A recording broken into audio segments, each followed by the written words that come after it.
We live in a world obsessed with overnight success and instant results. We see people achieve amazing things and assume it happened quickly and easily. But what if I told you that every extraordinary achievement is built from thousands of ordinary moments? What if the secret to reaching any goal isn't taking giant leaps, but consistently taking small, deliberate steps? This story will change how you approach your biggest dreams. In Denver, Colorado, lived a 26-year-old office worker named Sarah. She worked as an accountant at a mid-sized firm and lived what most people would consider a normal, comfortable life. But Sarah had a secret dream that she had never shared with anyone. She wanted to climb Mount Everest. The dream had started 3 years ago when Sarah watched a documentary about mountain climbing. Something about the challenge and determination required captured her imagination, but every time she thought about actually pursuing this dream, she felt overwhelmed by how impossible it seemed. Sarah had no climbing experience whatsoever.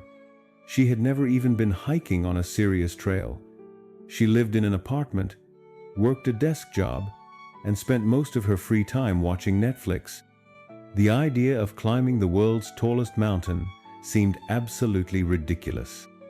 Her best friend, Lisa, would sometimes ask about her weekend plans. "Maybe I should get more active," Sarah would say vaguely, but she never mentioned her Everest dream because she was afraid Lisa would laugh at how unrealistic it was. Sarah's parents were practical people who had always encouraged her to be sensible. "Focus on your career," her mother would say. "Build your savings, get promoted, buy a house. Those are achievable goals." But the dream wouldn't go away. Sarah found herself watching climbing videos online and reading stories about successful Everest expeditions. The more she learned, the more impossible it seemed. Mount Everest required years of climbing experience, expensive gear, months of training, and cost over $50,000 just for the expedition fee. Sarah had none of these things. She made a modest salary, had no climbing savings, and couldn't even do 10 push-ups without getting tired.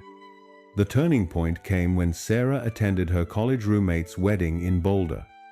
At the reception, she met a man named David, who was in his 50s and seemed remarkably fit. During conversation, Sarah learned that David had climbed mountains all over the world, including Everest, which he had summited 2 years earlier. "Wow, you must have been climbing your whole life," Sarah said, assuming David was some kind of natural athlete. David laughed. "Actually, I didn't start climbing until I was 35. Before that, I was overweight, out of shape, and worked in an office just like you. I had never climbed anything higher than a flight of stairs." Sarah was shocked. "How did you go from that to climbing Everest?" "One step at a time," David said with a smile. Literally. David could see the curiosity in Sarah's eyes, so he continued. 15 years ago, I was going through a difficult divorce and feeling pretty lost in life. I was depressed, unhealthy, and needed something to focus on. A friend suggested I try hiking to clear my head." Sarah listened intently as David shared his story. "My first hike was a disaster. It was just a 3-mile trail in the foothills, and I was exhausted after the first mile.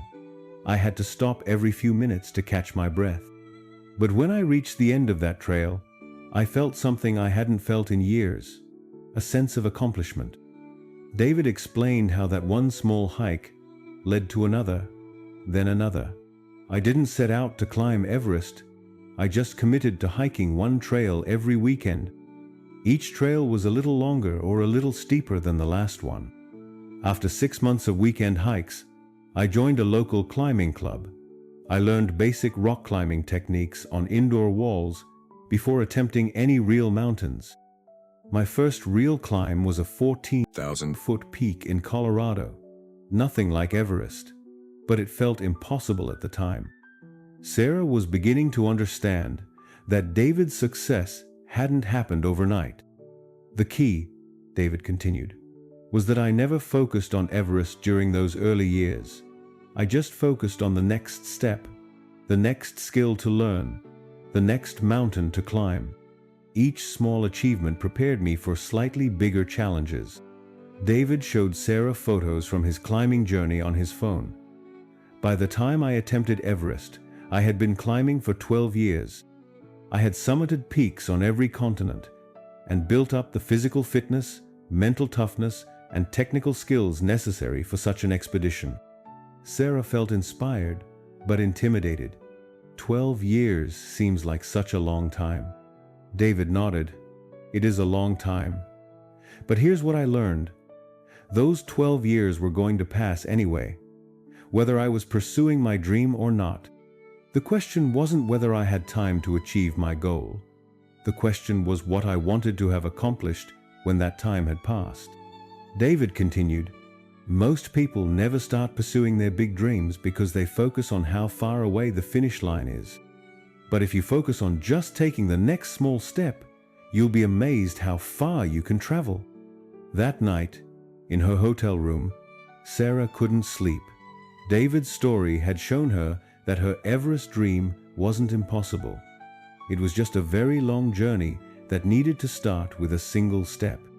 The next week, Sarah bought her first pair of hiking boots. The weekend after that, she drove to a local trail and completed her first real hike, a modest 3-mile loop that left her tired but exhilarated. Sarah didn't tell anyone about her Everest goal. Instead, she simply committed to hiking every weekend.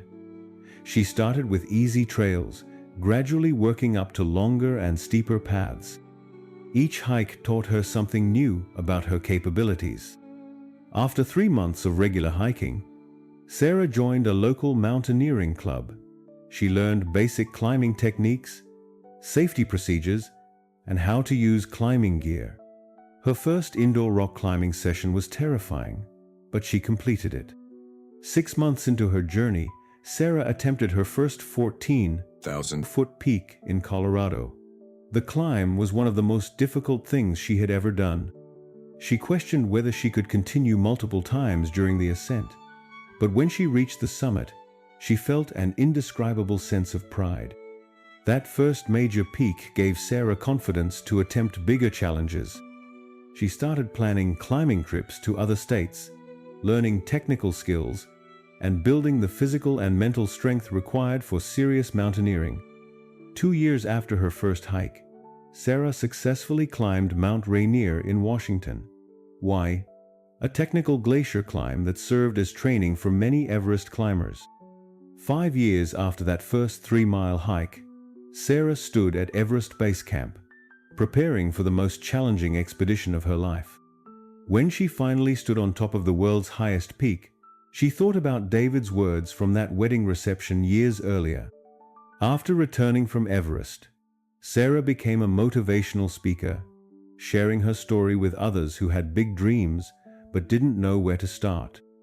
Her message was always the same. You don't need to see the whole staircase to take the first step. The truth is, we all have Everest-sized dreams, goals that seem so big and impossible that we never even attempt them. We get overwhelmed by the distance between where we are and where we want to be, so we convince ourselves that such achievements are only for other people. But every extraordinary accomplishment started with someone taking a small, imperfect first step. Every Olympic athlete began with their first workout. Every successful business started with a single idea and basic action. Every expert was once a complete beginner. The magic isn't in taking giant leaps, it's in taking consistent small steps in the right direction. Progress doesn't have to be fast to be meaningful. Slow and steady progress is often more sustainable and leads to stronger foundations than trying to rush toward your goals. Your dreams don't need to be achieved tomorrow or next year, but they do need to be started today. The person you'll become during the journey is often more valuable than the goal itself. Think about your own impossible dream. What's the Everest in your life? What goal seems so big that you've never seriously considered pursuing it? Now forget about the summit for a moment. What's the smallest possible first step you could take toward that dream? What's the equivalent of Sarah's first 3-mile hike? Remember, you don't need to be ready to achieve your big goal today. You just need to be ready to begin. The path will reveal itself as you start walking, and each step will prepare you for the next one. Your journey of 1,000 miles really does begin with a single step. The question isn't whether you're capable of reaching your destination, it's whether you're willing to start walking. If this story inspired you to start taking small steps toward your big dreams, give it a like and share what first step you're going to take in the comments. Remember, every mountain is climbed one step at a time.